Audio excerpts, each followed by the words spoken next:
So you're ready to get started in Ezra 7 and 8. We're going to go ahead and go through our outline of the book as we do each week. We've divided the book into two major sections. The first of those is 1 to 6. That is the first return that takes place under Zerubbabel. We are now beginning this evening the second section of the book of Ezra. That is the second return under Ezra. Both returns, we'll go ahead and give just a little bit more background as we did when we started in the book of Ezra. Both had two different purposes. The first return was for national restoration. The purpose of the nation coming back, of Judah being brought back as a nation and rebuilding the temple. The second return, the one under Ezra here, has to do with them, with the spiritual reformation and making some changes that they need to make spiritually. And so Ezra is going to return to them with others, and that's the purpose behind this return. Now, I want to revisit some timelines we've been at a couple of times to sort of set our mind as to where we are at this point in history. Now, we already talked about, this outline here is the date of some of the books. Here's where the destruction took place back in the first deportation at 605 and in the destruction in 586 BC. Here's the time frame in which Ezra's written. Nehemiah. When you get into Nehemiah, you'll notice Ezra's mentioned. There's overlap. And so those two books take place at the same time. Likely when 1st and 2nd Chronicles was written, as Ezra is likely the writer of those, and the book of Malachi. But I want us to visit this timeline here for just a moment to put in the time frame, again, where we are when Ezra 7 opens up, in the time frame of the book of Ezra. Because as you finish Ezra 6, the temple is completed. And you turn the page to Ezra 7, and Artaxerxes is reigning, and here we're going to have Ezra return. And if you're not careful, you can turn that page and think that no time has passed at all. But I want us to understand where we are in the time frame. This return of Ezra here is taking place in 458 BC. Now, do you remember when the first return took place? This first return taking place under Zerubbabel, when did it take place? 536 BC. So 536 is when we have the first return take place under Zerubbabel. 458 is the second return under Ezra. Now when Nehemiah opens up, it's a very short time. It's 444. Just 14 years from the time frame of Ezra, from the return of Ezra to the return under Nehemiah. Just 14 years have passed. Now, I want us to go back here for just a second and think about the construction of the Second Temple. The foundation was laid when they returned under Zerubbabel. Again, I just want to get us a timeline as to how much time has passed here between these events. The Second Temple was constructed. This takes place beginning at 520 and completion is in 516 BC. So between the return under Zerubbabel to the construction of the Second Temple beginning is 16 years, and then it's 20 years from the return to the completion of the Second Temple. At that same time, since the Second Temple has been completed, we have had 58 years take place from the time the Second Temple was completed to the time we are now in the days of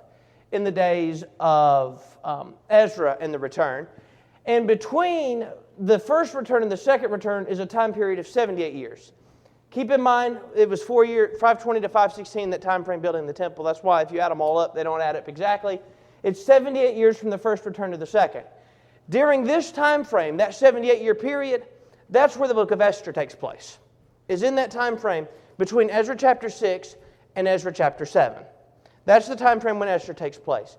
Is in between chapter 6 and chapter 7. Now, I want us to revisit something about the man Ezra we looked at before, because we're beginning to study Ezra itself. We've been studying the book, but Ezra 7 through 10 is dealing with Ezra, the author of the book himself. And I want us to understand a little bit about Ezra, revisit some things we've mentioned previously in passing to help us in our understanding here in Ezra. Ezra is described as a man that was a scribe, a priest, and an expert in the word of the Lord. He's described that way in chapter 7 and in verse 11.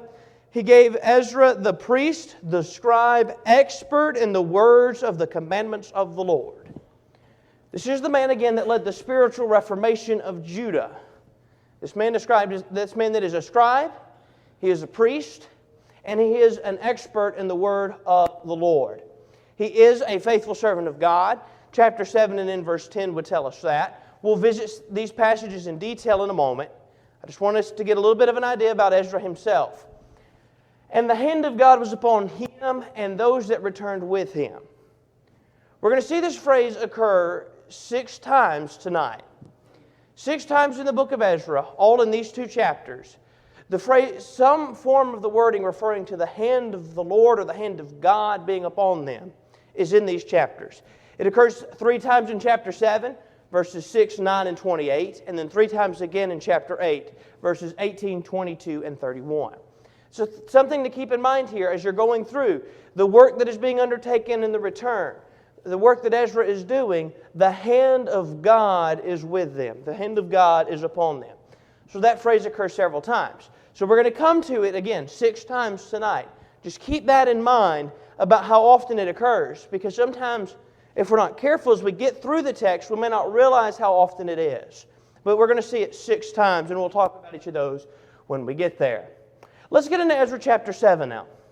The letter from Artaxerxes to Ezra. That's really what a lot of this chapter is about. But before we get to this letter itself, the first 10 verses are sort of an introduction to Ezra, if you will. Beginning at verse 1. Now after these things, in the reign of Artaxerxes, king of Persia, Ezra the son of Serai, the son of Azariah, the son of Hilkiah, the son of Shallum, the son of Zadok, the son of Ahitub, the son of Amariah, the son of Azariah, the son of Marioth, the son of Zerini, the son of Izai, the son of Buka, the son of Abushai, the son of Phinehas, the son of Eleazar, the son of Aaron, the chief priest. So we're following the line of Ezra. Why are we following all this line all the way back to Aaron? He's a priest, high priest. He's coming from the family of the priest. This Ezra, that is the one that is a descendant of Aaron, this Ezra came up from Babylon, and he was a skilled scribe in the law of Moses, which the Lord God of Israel had given. The king granted him all his requests according to the hand of the Lord his God upon him. If you want to highlight that phrase, here's your first occurrence of it. According to the hand of the Lord his God upon him. Verse 6. Some of the children of Israel, the priests, the Levites, the singers, the gatekeepers, and the Nethinim, came up to Jerusalem in the 7th year of King Artaxerxes. And Ezra came to Jerusalem in the 5th month, which was in the 7th year of the king. On the 1st day of the 1st month, he began his journey from Babylon. And on the 1st day of the 5th month, he came to Jerusalem. Here it is again, according to the good hand of his God upon him. For Ezra had prepared his heart to seek the law of the Lord and to do it and to teach statutes and ordinances in Israel. So we followed the line dating back in the first 5 verses. We're following the line of Ezra. This Ezra is a descendant of Aaron. This Ezra is priest. He's described here in a second again as priest in verse number 11. That he was the priest, a scribe, and an expert in the words of the Lord. But here's where we're introduced first to Ezra.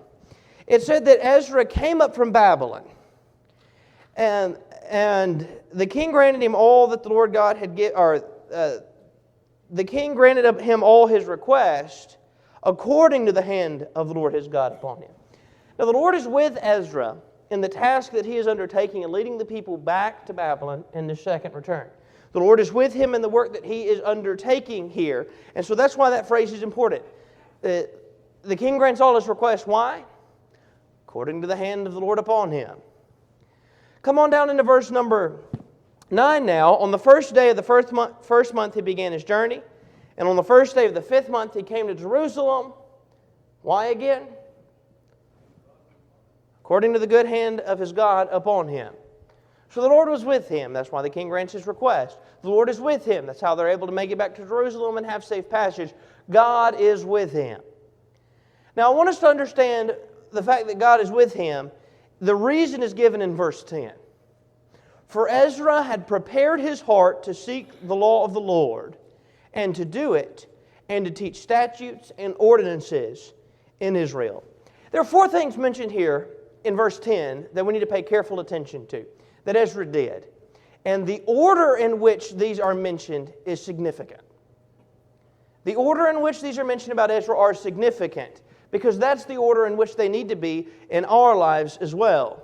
Number one, before he did anything concerning the word of the Lord, he did what? He set his heart, or prepared his heart to seek the Lord. Ezra understood the importance of the word of the Lord, understood who God is, and understood the importance of serving God. So before he undertook serving God or undertook any other task, he prepared his heart or set his heart to seek the Lord. He is prepared to seek the Lord. This is not something that Ezra just sort of stumbles onto on accident in his service to God. He's preparing his heart beforehand, or setting his heart beforehand. His task, his goal is to seek the Lord and to please Him. Now, as he sets his heart and prepares his heart, he does it to seek the Lord. That's the second thing. He's prepared his heart, and he prepares it that he might seek the law of the Lord. So he's in search for the law of the Lord. He's seeking the law of the Lord. The New King James footnote says that he has prepared his heart to study the law of the Lord. The New King James footnote says. Here's somebody who has prepared his heart to study or spend time seeking out the word of the Lord and the law of the Lord. So as he spends time in study of the word of the Lord, as he spends time understanding the word of the Lord, it's because he's prepared his heart beforehand to do them. That's why, by the way, in verse 11, he can be described as an expert in the words and the commandments of the Lord. It's because here's a man that has prepared his heart beforehand. Here is a man that has sought out or study the law of the Lord. Here is a man that not only prepared his heart to seek the law of the Lord, he then did what? He practiced it. He prepared his heart to seek the law of the Lord, and to do it. Yes, and to teach it.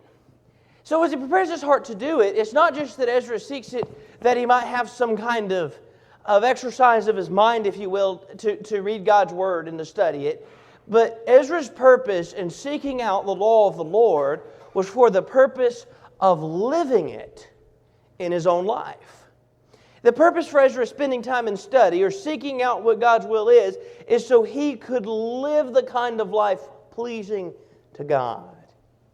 And then, after he prepared his heart to seek the Lord, so he's prepared his heart, he's seeking the law of the Lord, he's practicing what is in it, now he teaches it. This is why the order is significant. You cannot practice what you do not know. You cannot know what you do not seek. If you're not seeking to know the will of God, then you're not going to get to come to know it. You need to seek out, to search out, to understand the will of the Lord and to know it. Then when you know it, you can do it. And only when you do it, can you teach it. Now, in theory, could you know, teach it, and not practice? Yes. But you're going to be hypocritical. And when people find that out, you're not going to be successful as a teacher. You're not going to be successful in teaching others about the will of the Lord when one is hypocritical. But in this case, here's somebody that practices what God says, so when he teaches others, they'll be willing to listen, because here's a man that's living it. Yes. Absolutely. Absolutely. It was raining in his heart. This is something that he has set his mind to do. To spend time studying the will of the Lord, to do it, and to teach it. Now I want to come down now into verse 11, beginning, and talk about this letter from Artaxerxes to Ezra, but I want to focus for just a second now on verse 11. Verse 10 is an impressive statement about Ezra, but so is verse 11. Verse 11. This is a copy of the letter that the king Artaxerxes gave Ezra, the priest, the scribe, expert in the words of the commandments of the Lord and of His statutes to Israel. Now I want you to think about this for just a second as he's described here in verse 11. We've already seen that here is somebody that seeks out, or that has prepared his heart to seek the law of the Lord, who practices it and who teaches it. But in verse 11 it describes him even further. He's not just somebody that lives and does it, he's somebody that's what?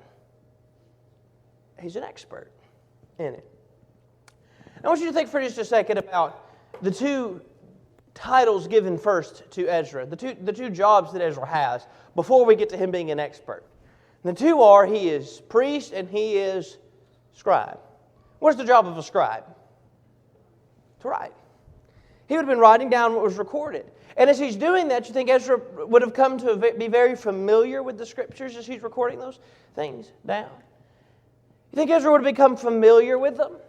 Maybe that's part of the way he gained his deep appreciation for the Word of God. We don't know, but perhaps. But there is something that has caused Ezra to have such a deep appreciation for the Word of the Lord that again, verse 10, he not only sought it out, but he had planned beforehand or purposed beforehand he was going to do so. He lived it, he taught it, and he's become an expert in it. Yes.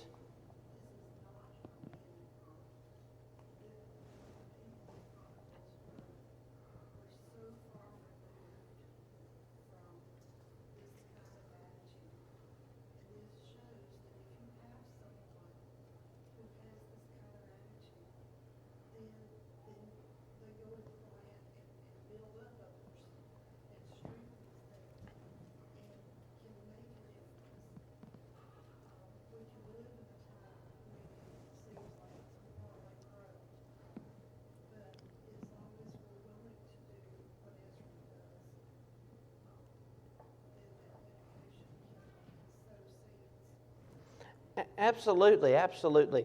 You're right. There's a difference. You know, when you go through the prophets later on, the people are rebuked for their lack of knowledge, but some of the people rebuked are some of the leaders for their lack of knowledge and teaching others. But here's a priest in Ezra. Here's a priest, he's a scribe, he's an expert in the Word of the Lord. So when he comes, and we'll study this more next week, in these chapters we have the return and the aftermath and the shortly and the return. But when we get into 9 and 10 next week, is really the big problem that takes place at the end of Ezra and in the return of Ezra, which is the people intermarrying with the Jews intermarrying with people of the land. And when Ezra comes and confronts them about that and shows them, they're going to show them why that's wrong. Or you come into the book of Nehemiah later on, and again, Ezra's still alive in that time frame. It's just 14 years from this return to the return under Nehemiah to build the wall.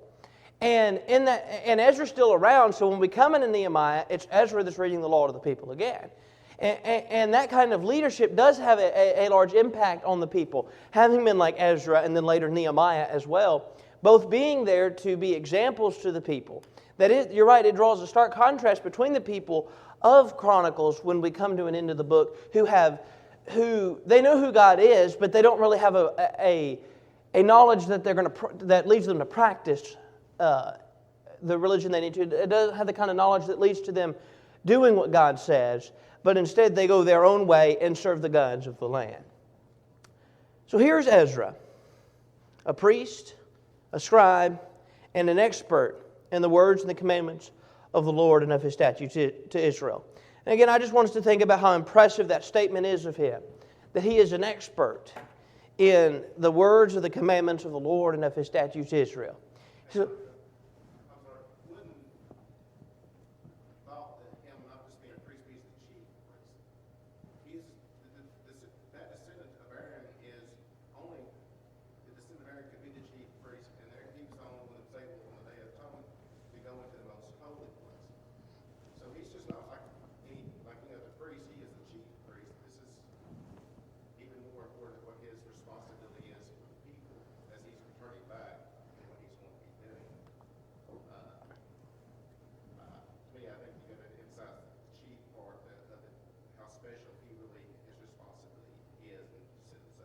right, yes, absolutely. Him being the chief priest does play a large part in his role and responsibility. You're right, that does play, it is important too of him not just being just any priest, but you're right, the chief priest. And I think that does show the importance of him to the people of Israel and his role and responsibility of filling that as the chief priest as they come back. And he leads this change to them, this spiritual reformation, if you will, leading them back to what they need to be doing in service to God. His role as the chief priest and as a scribe with the vast knowledge of the Word of God. So I just want us to think about this question real quick. Just by way of thought. I don't expect an answer from anybody, but I want us to think about this. If the Lord was to describe, as He describes here of Ezra, our knowledge of the Word of the Lord, how would our knowledge be described? I want us to just think about that for just a second. Keep that in your mind even as we leave here this evening. If a book was written that was talking about us and our spiritual life, and the Lord was to describe our knowledge of His Word, how would our knowledge be described?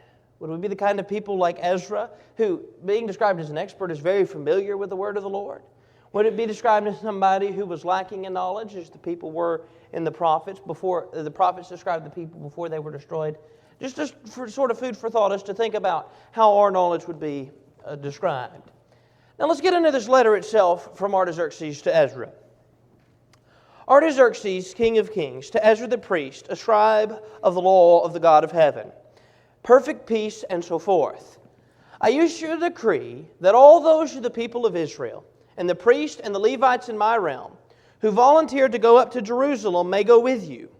And whereas you are being sent by the king and his 7 counselors to inquire concerning Judah and Jerusalem, with regard to the law of your God, which is in your hand, and whereas you are to carry the silver and gold, which the king and his counselors have freely offered to the God of Israel, whose dwelling is in Jerusalem, and whereas all the silver and gold that you may find in all the province of Babylon, along with the free will offering of the people and the priest, are to be freely offered for the house of their God in Jerusalem. Now therefore be careful to buy with this money bulls, rams, and lambs, with their grain offerings and their drink offerings, and offer them on the altar of the house of your God in Jerusalem. And whatever seems good to you and your brethren to do with the rest of the silver and gold, do according to the will of your God. Also these articles that are given to you for the service of the house of your God, deliver in full before the God of Jerusalem. And whatever more may be needed for the house of your God, which you may have occasion to provide, pay for it from the king's treasury. And I, even I, Artaxerxes the king, issue a decree to all the treasurers who are in the region beyond the river. And whatever Ezra the priest, the scribe of the law of the God of heaven, may require of you, let it be done diligently. Up to 100 talents of silver, 100 cores of wheat, 100 baths of wine, 100 baths of oil, and salt without prescribed limit. Whatever is commanded by the God of heaven, let it diligently be done for the house of the God of heaven. For why should there be wrath against the realm of the king and his sons? Also we inform you that it shall not be lawful to impose tax, tribute, or custom on any of the priests, Levites, singers, gatekeepers, Nethinim, or servants of this house of God. And you, Ezra, according to your God-given wisdom, set magistrates and judges who may judge all the people who are in the region beyond the river. All such as know the laws of your God, and teach those who do not know them. Whoever will not observe the law of your God and the law of the king, let judgment be executed speedily on him, whether it be death or banishment or confiscation of goods or imprisonment. As you read through this letter of Artaxerxes and all that is told here, and time will not permit us to go through each of these lines in any details, we have a whole other chapter to get to, I want us to hit just a couple of things, a couple of highlights here throughout this letter that is pointed out. As he's coming and telling them, talking about the decree in verse 13, sending back Ezra, it says, I issue the decree to all the people of Israel and the priests and the Levites in the realm, whoever volunteered to go to Jerusalem may go with you. But listen to verse 14. And whereas you are being sent by the king and his 7 counselors, inquire concerning Jerusalem with regard to the law of your God which is in your hand. That's the purpose right there in verse 13 for Ezra going back to the people. It's concerning some problems there are concerning the law, and Ezra's going back to deal with some of those problems and to instruct them in the law. He's going back to teach them what they need to know. And so that's why as you go throughout here, you'll notice that he points out to do according, verse 18, according to the will of your God. And time again, he talks about whatever is required.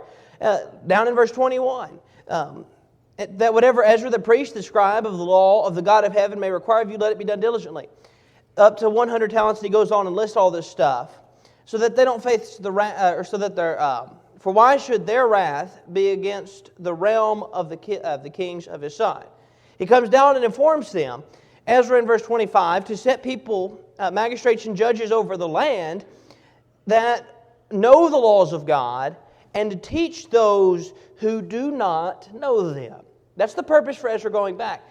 The time frame again that is passed. You go back to this time frame that we've seen going back here. Keep in mind that from the time we already saw on this chart back here, this chart that we've already saw back here, 78 years have passed since the first return to the second, not to mention 50 years passed from the total destruction of Jerusalem. Plus 20 years before that was the first captivity, the first of the captives taken. So just think about that time frame of all that has passed, that from the time of the first captivity to the return taking place under Ezra, 148 years have passed.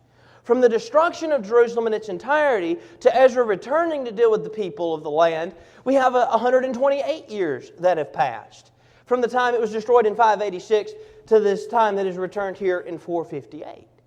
So you think about all that time frame that has occurred. When Ezra's coming back to the people of the land, they've got to familiarize the people with the law of God, to teach the people the law of God, to set magistrates and judges of those who know the will of God, and to make sure that those, and Ezra, teach those that do not know the will of God. They need to be familiar with the law of God, with what they are to be practicing. And so that's what Ezra's going back for, is to be instructing the people concerning the will of the Lord, to instruct the people concerning the laws of God. Those very things that Ezra is described as an expert in, that's what he's going back to teach. The thing in verse 10 that he is doing, the very thing that he purposed in his heart to seek, that is what he is to teach to those of the land. And to make sure the people come back to where they need to be. So as Artaxerxes sends this letter, Artaxerxes is aware of why Ezra is going back. He's going back for the purpose of teaching the people and making sure they're practicing the statutes of the Lord God. But I want us to look now in verse 27 and 28. Blessed be the Lord, the God of our fathers, who has put such a thing as in the king's heart, to beautify the house of the Lord which is in Jerusalem, and has extended mercy to me before the king and his counselors and before all the king's mighty princes.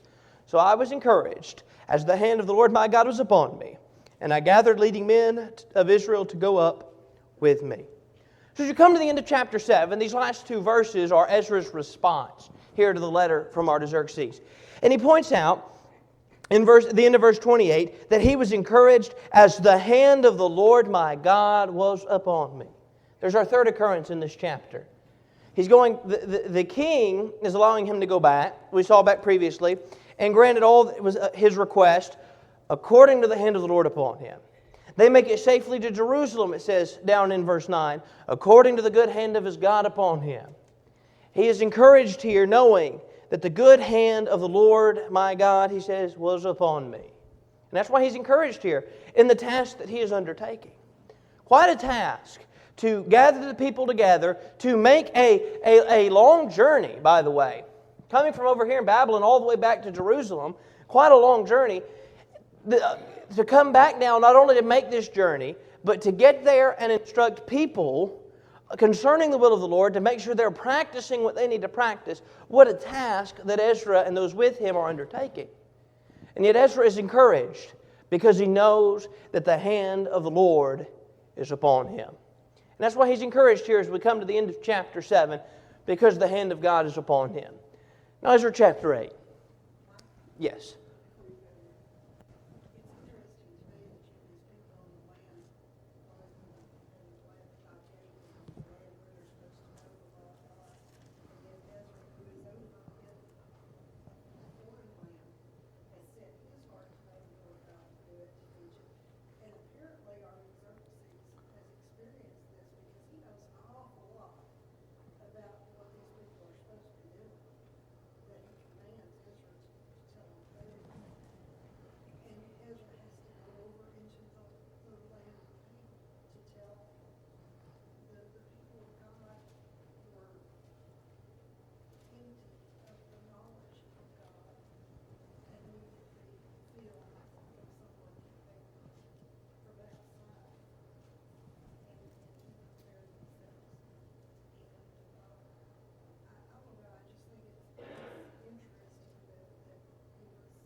You're right. It does. The fact that here as everybody else is back in the land for again, People have been back. There are people back in Jerusalem now for 78 years who aren't familiar, you're right. And here he learns while still in Babylon. Here he learns while still with those in captivity.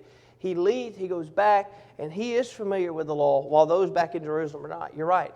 That does tell us something about what we can learn in difficult situations where we may not always think there's wisdom there that may be found and lessons we could learn.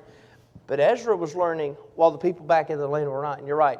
Even in that difficult, and what would be considered a more difficult situation, Ezra sought out the will of the Lord. He learned what the will of the Lord was, and he practiced it, and he taught it because he made that decision to do so. As we get into chapter 8, here we have the return itself taking place. The first 14 verses are those returning with Ezra. These are the heads of the fathers' houses, and this is the genealogy of those who went up with me from Babylon in the reign of King Artaxerxes. And so for time's sake, as our time is getting away from us, we won't go through all the list. But he lists there the sons of Phinehas, and he goes through and just lists off some of the names of some of these people, beginning at verse 2 in particular and going down into verse 14. It's listing the people. As verse 14 closes, also all the sons of Bigvai, Uthai, and Zabad, with them 70 males. Now let's come into verse 15. We're going to have a list of some of the servants for the temple. He said, "Now I gathered them by the river that flows to Ahava, and we camped there 3 days. And I looked among the people and the priests, and found none of the sons of Levi there. Then I sent for Eleazar, Ariel, Shemai, Elthanan, Jarib, Elnathan, Nathan, Zechariah, and Meshullam, leaders. Also for Jorib and Elthanan, men of understanding. And I gave them a command for Iddo, the chief man at the place, at Cassipha. And I told them what they should say to Iddo and his brethren, the Nethinim, at the place Cassipha, that they should bring us servants for the house of our God. Then, here it is again, by the good hand of our God upon us, they brought us a man of understanding, of the sons of Mahila, the son of Levi, the son of Israel, namely Sherebiah, with his sons and brothers, 18 men. And Hashabah, and with him Jeshahai, of the sons of Merari, his brothers and their sons, 20 men. Also of the Nethinim, whom David and the leaders had appointed for the service of the Levites, 220 Nethinim. All of them were designated by name." So here's they're getting ready to seek out, to look out and make sure, as they're making their journey, and they come by the river that flows to Ahava. They come there and realize they're looking for the servants of the temple, that they can't find those that are to partake in the service of the temple. They find none of the sons of Levi. So they send some in to inquire here at Cassipha. And as they come, they find there some of these of the house of Levi. And it's pointed out in verse 18, again, that by the hand of our God upon us, they brought us a man of understanding, and it goes through the list there. The Lord is with them, and as they're going back, not only to the land, not only is He with them to return, not only is He with Ezra in the task, we said before, He's with Ezra in the task He's undertaking. And in this task He's undertaking, they're making sure, as they go back, that things are as it ought to be in service to God, and that the people are practicing the law as they ought to practice it, and they're understanding, that they have a good understanding of the law. And so as they look out for those that are to be the servants of the priest, and they can't find them, now they find some, or servants in the temple, they find some that are to be the servants for the temple, some of the house of Levi, as they sought them out. And by finding them out, it points out that the good hand of our God is upon us. Again, they're trying to make sure that things are as it is required by God. And by finding those that fit the roles that they are supposed to, and are the only ones to fit the roles that they're supposed to, they're able to go back and put things as it ought to be, as the people were when the law was first given to Moses. And so by doing so, the good hand of God is upon them, again, in the task they're undertaking, and making sure that what they're going to do in informing the people and having those of understanding in the positions they ought to be are there. Now verse 23, through verse 23, the people are fasting and praying. Then I proclaimed a fast there at the river of Ahava, that we might humble ourselves before our God, to seek from Him the right way for us and our little ones and all our possessions. For I was ashamed to request of the king an escort of soldiers and horsemen to help us against the enemy on the road, because we had spoken to the king, saying, The hand of our God is upon us for all those who seek Him. but His power and His wrath are against all those who forsake Him. So we fasted and entreated our God for this, and He answered our prayer. And as you come in verses 21 through 23, where this fasting and praying is taking place, they're inquiring of God. Here it says, they humbled themselves before God to seek Him, the right way for all them and their possessions to go on, because they had told the king that the hand of our God is upon all those for good who seek Him, and His power and His wrath are against all those who forsake Him. And so they tell the king they don't need an escort, that God is going to be with them. And now here they are fasting and praying that God be with them and provide them this protection as they go on this journey from Babylon coming to Jerusalem. That's what this fasting and praying is here in verses 21 through 23. Now beginning at verse 24 and going through verse 30, we have some offerings for the house of God. And I separated 12 of the leaders of the priests, Sherebiah, Hashabai, and 10 of their brethren with them, and weighed out to them the silver, the gold, and the articles, the offering for the house of our God, which the king and his counselors and his princes and all Israel who were present had offered. I weighed into their hands 650 talents of silver, silver articles weighing 100 talents, 100 talents of gold, 20 gold basins worth 1,000 drachmas, and 2 vessels of fine polished bronze, precious as gold. And I said to them, You are holy to the Lord. The articles are holy also, and the silver and the gold are a freewill offering to the Lord, the God of our fathers. Watch and keep them until you weigh them before the leaders of the priests and the Levites and heads of the fathers' houses of Israel and Jerusalem, in the chamber of the houses of the Lord. So the priests and the Levites receive the silver and gold and the articles by weight to bring them to Jerusalem to the house of our God.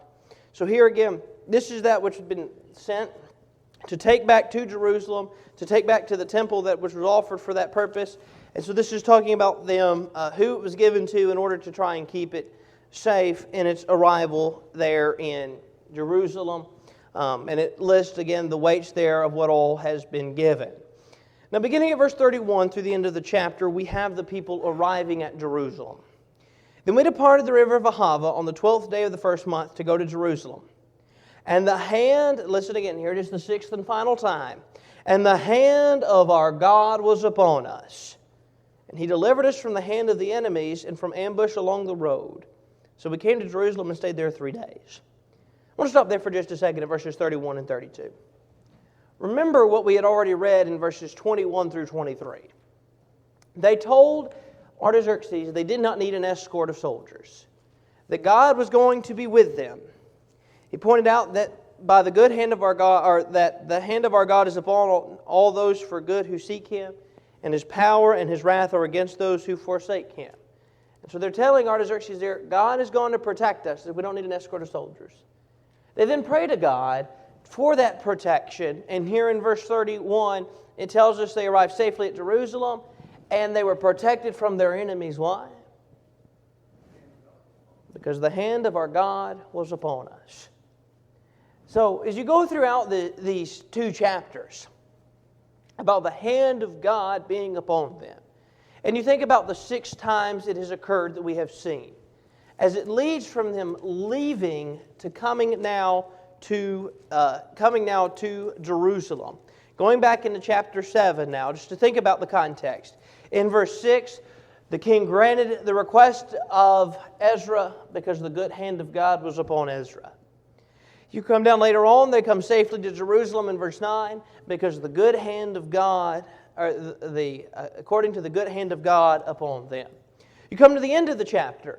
Ezra is encouraged in the task that is being undertaken because he understands the good hand of God is upon, or the hand of the Lord my God is upon us.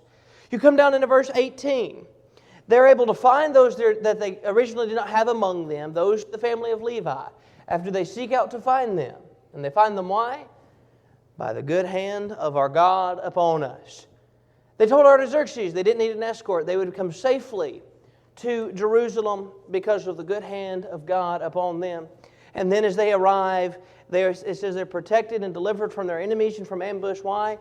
Because the good hand of our God was upon us. So as you go throughout this entirety, Ezra understood the good hand of God was upon him. The people now will have to understand that God is with them. The good hand of God is upon them. He's keeping them safe. He's with them in the task that is being undertaken. And now they could be brought safely to Jerusalem. And here they are safely now in Jerusalem.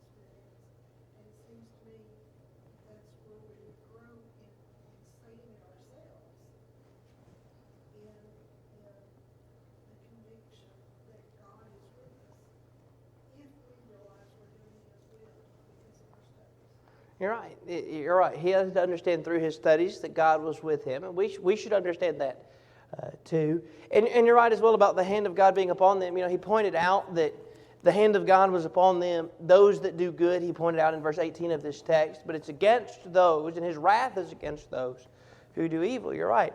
He understood that principle based on how he was living. And now he understands that God's with him in the task he's undertaking, because his purpose is to go back and teach the people how to live so the good hand of God can be upon them as well. As we wrap these chapters all up, again, next week we'll go in 9 and 10 and deal with the problems that are taking place there in the days of Ezra. But I want to list just some practical lessons, really 4 practical lessons for us in the next couple of minutes. The first of those, we've reiterated this time and time again because it is the key. We learn a lot about the good hand of God being upon them and the task that was undertaken being upon them and helping them in this task being undertaken. And the fact that it was upon those who did what was good. Again, 6 times it occurs in this text. I think we see something about the need for humility. In that section of verses 21 through 23, where the people pray for protection, it says, before they prayed for protection and they fasted, that they humbled themselves.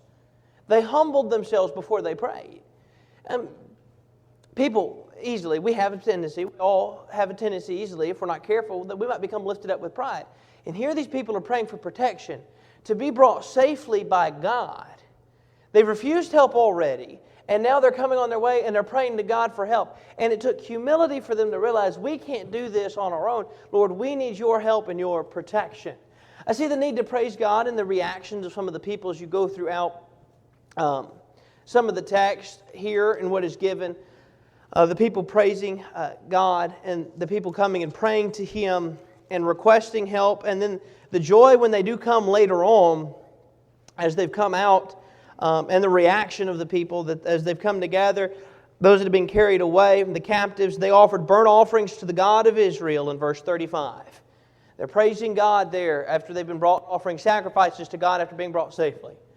But I want us to focus for just the next few seconds on this last one as our time comes to an end. Preparation, seek, do, and teach. That which we saw in Ezra chapter 7 and in verse 10. That Ezra had prepared his heart to seek the Lord. First he prepared, then he sought the will of the Lord, then he did it, and then he taught it. And it's an important principle for us to understand those 4 things that it points out. The preparation to do so. We have to make up our mind beforehand we're going to do so and prepare ourselves to do so. We need to seek it out, we need to do it, and we need to teach it. Next week we'll pick up in chapter 9 and covers chapters 9 and 10 and talk about the problems in the days of Ezra.